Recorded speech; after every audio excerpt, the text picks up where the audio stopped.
What is up, everybody, and welcome back to another episode of upcoming mods for Fallout 4. This is a series that I've been posting quite a bit as of late, and you're actually probably only going to see more coming this week. A ton of new work in progress stuff was released this past weekend. The format of this video compared to some other episodes in the series may be a little bit different. I'm recording this totally remotely at home because I'm not at my desktop computer, so it's all being done on my laptop. Regardless, hopefully it still turns out okay. We have a pretty good set of images, as I did say, a lot of really high quality mods that I think you guys are going to get really hyped for, but with that being said, let's just jump right into it.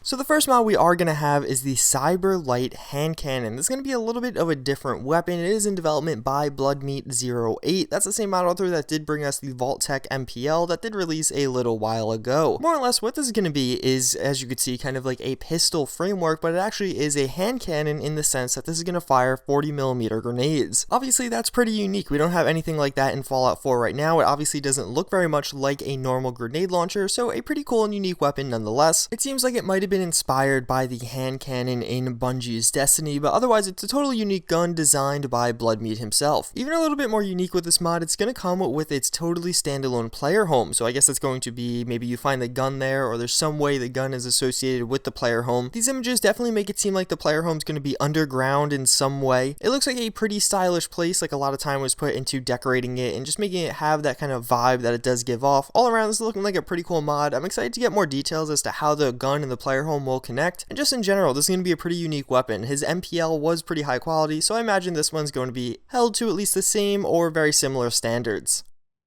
So next up, we have an update to the Winchester 1897. We are getting some of the initial textures for that pump action shotgun. This is a work in progress by FlipDark95. This is actually pretty big because FlipDark has said in the past that a huge reason that he hasn't released too many weapon mods is because the texturing is just not that fun to him. He really likes modeling different weapons, but when it comes to texture work, that's not one of his strong suits, so it kind of gets delayed and things get put on hold. Seeing that this weapon already has what looks like very high quality and very high detailed textures definitely makes it seem like it is pretty likely that it should be released hopefully in the near future. It's really nice to see this whole category of mods, that being pump action weapons, kind of getting filled out. We also have the hunting shotgun that I know is coming along quite nicely. I'm actually going to have an update for that in tomorrow's episode, but regardless, both of these looking very promising, and I think shotguns are pretty cool and something that's going to add a lot to Fallout 4.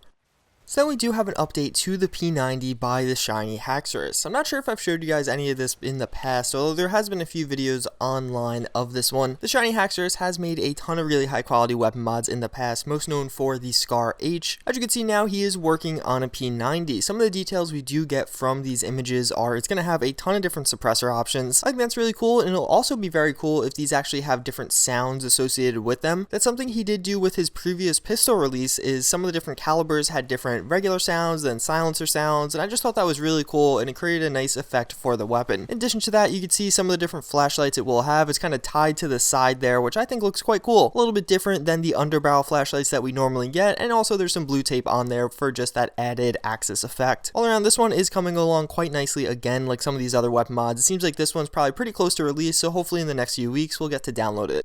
So then last but not least, it seems like we have a bit of a competition starting. So firstly, we do have an update to the Midwestern Power Armor by Dogtooth CG and Inuctium. As you can see, we have a really close-up image of the armor featuring some of the detail that's going to have, especially on the helmet area. You can see there's a lot of scratches and just, again, some minute details that are really going to make this armor look very good, especially when looking from a medium or even a closer distance. I'm not sure if it's entirely related, but to the top right there, you also do have a Chicago, Illinois poster, which is actually where Fallout Tactics takes place. Fallout Tactics being the game that did introduce this armor to the Fallout universe. But then on the other side of things, we also have a work in progress update, or really a work in progress reveal to another Midwestern Power Armor, this one being by Newermind43. He is the mod author of the original Midwestern Power Armor, and now it seems like he's going back to redo his previous power armor. As you can see, his is looking very high quality as well, and actually taking a more kind of proper approach to what the lore does have. His original release of the power armor was really high quality, but some of the aspects were kind of interpretations rather than just standard releases. But it seems like this time he is going for a more proper iteration, just doing it again based exactly off of the lore. I know he did take down his original Midwestern power armor at this point, probably because he is working on this new one, but I still feel that's a little bit unfortunate. I personally really like that power armor, and I thought it looked pretty good. That's pretty much going to wrap it up for this episode of upcoming mods. I do hope you guys enjoyed. As always, let me know in the comments down below which of these was your favorite, and I hope to see you all next time. Later.